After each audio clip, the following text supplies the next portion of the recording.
Welcome to the Sourcing Hero podcast, produced by Una, a group purchasing organization that empowers sourcing heroes, and Art of Procurement, the world's largest procurement podcast network. I'm your host, Kelly Barner.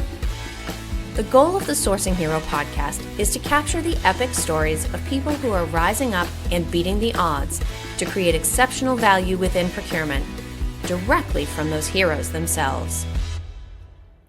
Today, my guest here on the Sourcing Hero podcast is Kris Lance.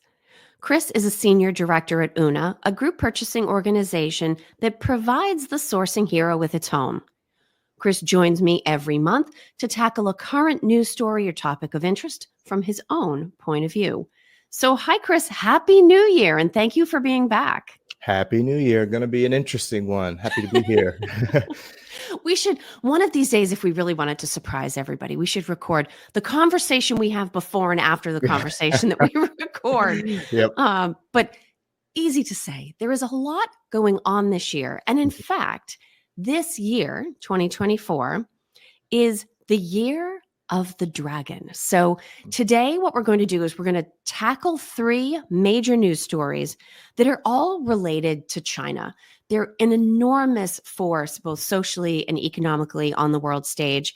And all three of these stories, while not necessarily directly related to each other, all certainly have things going on inside of them that procurement and supply chain professionals will want to have an eye on. You ready? Let's do it.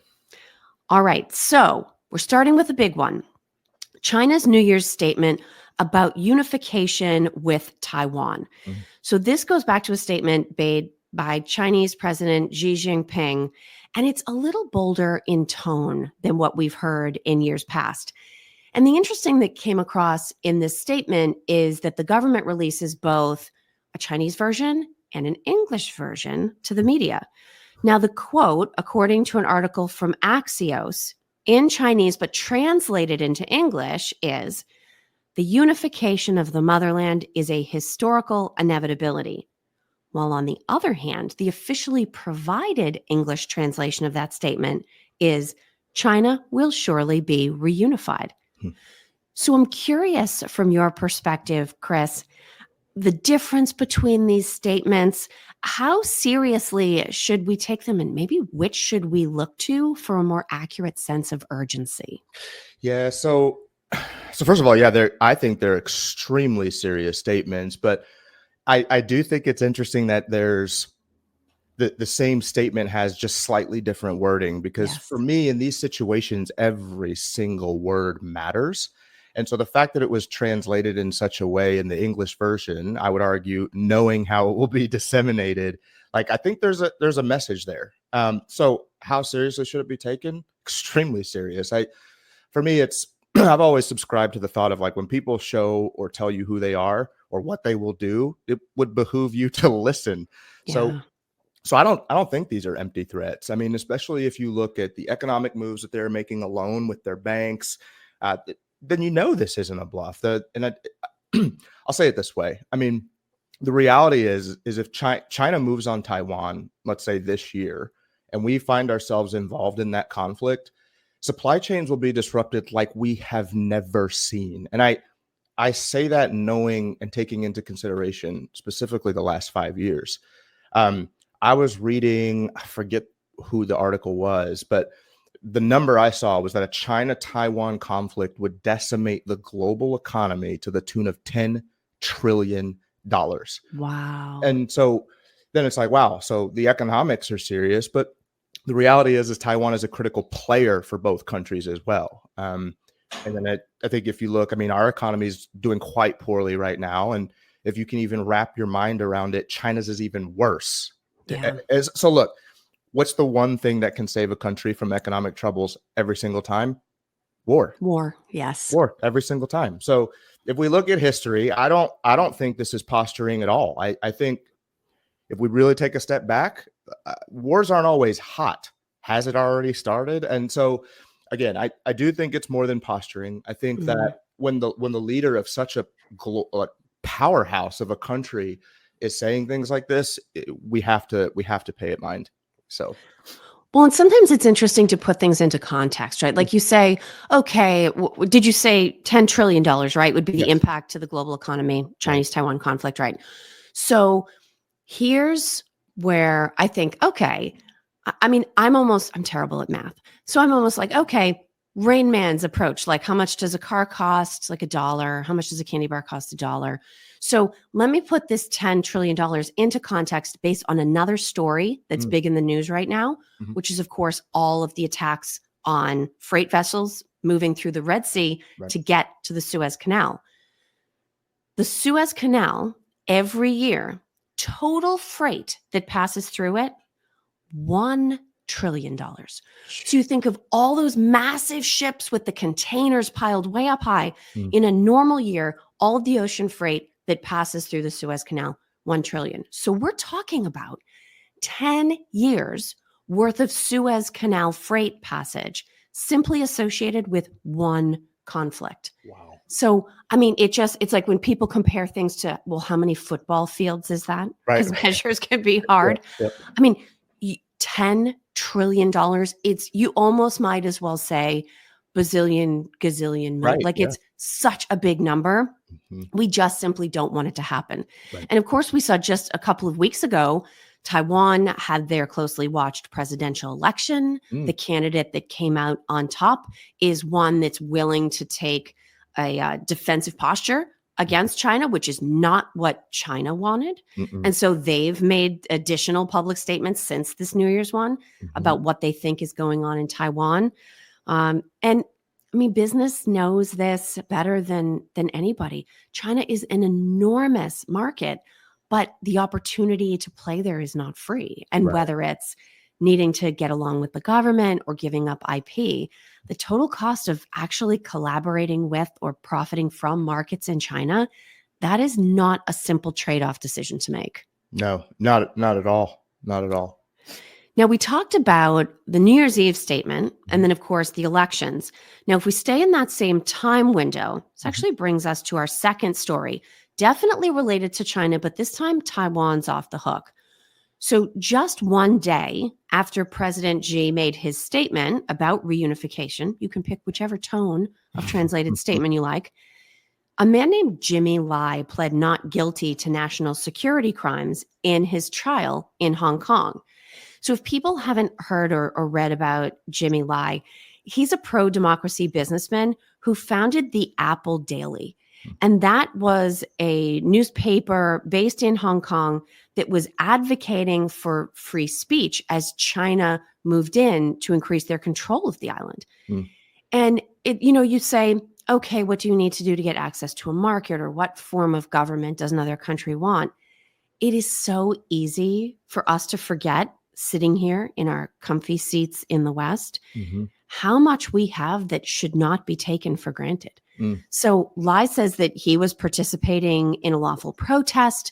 China says he's a traitor. The paper has been shut down. So if that maybe tips the scales towards, okay, what kind of freedoms are actually being allowed? Right. From my perspective, I can sort of read the writing on the wall. And if I were in Taiwan, I would be following what's going on in Hong Kong closely. What sort of signal do you think this sends to the world about some of the byproducts of collaborating with China? So, I mean, it's interesting. I mean, I think I'll say it this way. It's real no secret how China, it's not even also always how China suppresses information. It's how I like how you said it, controlled or throttled or spun. So, 4 years ago, I would have probably said that this makes sense, about all this being specific to China.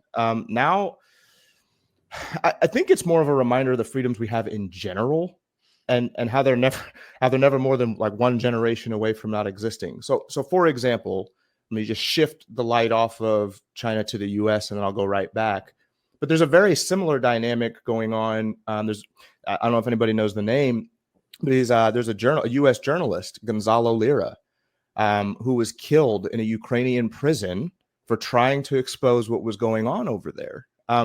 And in the process, while he was criticizing both US and Ukrainian governments, they essentially said the same thing, that he was, I don't want to say a terrorist, but they were essentially saying, hey, not okay with this, put him in prison. Now he's not here. And so I digress. Back to your question. China doesn't hide their level of suppression. And so I think these are very real considerations. I like how you framed it as like total cost of collaboration. Yeah. And so like when I think of like what that means, I think of it as the definition itself, right? Like what costs or what considerations, if you will, are going to be incurred reasonably, I guess, cost incurred that are necessary. And so keyword being reasonable, like reasonably necessary costs. And so Yeah. I don't want to go too pivoting too much all over the place, but what I see are two superpowers jockeying for position. And I think that what you're saying is dead on. I think these are the types of elements that everyone should take into consideration, not even just businesses, or not even just countries, but businesses as well. So. Yeah. Well, let's take another look at the jockeying going on between superpowers. So when I think about China, and certainly when you bring Taiwan into the mix, I think there's one word that comes to mind for everybody, and that's semiconductors. Yes. And this isn't just for large mainframe computing or even the things we discuss about AI. This is your iron won't work without semiconductors. Your microwave won't work without semiconductors. Our entire world, most children's toys these days, beyond like classic balls and hula hoops, everything has these chips in them. And so you talked about the economic risk associated with the conflict, if one should come to bear, between China and Taiwan. And certainly it's something that the US has had their eyes on. And that's why back in 2022, the CHIPS Act became law as a means of reducing at least America's dependence on Taiwan for semiconductor fab capacity. But, best laid intentions, right? There have been a whole string of setbacks and delays. And unfortunately, we're really no closer to being independent around semiconductors than we were when this started. Manufacturers, really big names, Samsung and Intel, even TSMC or Taiwan Semi, all of whom had planned projects in the United States, have delayed them, in some cases because there were disagreements about funding, in other cases because they couldn't get the labor that they needed to build the factories, or because there were disagreements with the federal government around environmental restrictions and regulations and how that would impact location and construction projects. But even demand comes into this. In some cases, we still have all of that glut of inventory that was in the system, and inventory levels are kind of okay. And so businesses do what they do. They go focus on something else. And so the urgency, back to that word, has come down. You and I both love following the news. Hopefully that comes across in these conversations. And we both have our opinions about our rights and freedoms, why we deserve them, what we're willing to do to keep them. And we certainly appreciate the fact that we have them. But sometimes all of this just comes down to, can we get a product or material that we need to keep a business operational? Are there things as a nation, as industries, as companies, as professional teams that we should be doing? If we can prepare actively, great. If we need to be watching things and that's the best we can do, let's do that.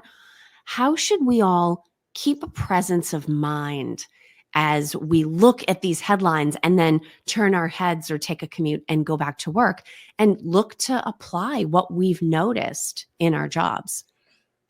Well, so you said a lot there, but I think you're right on all of it. So as a nation, I believe, I'll just say it, we are in dire straits.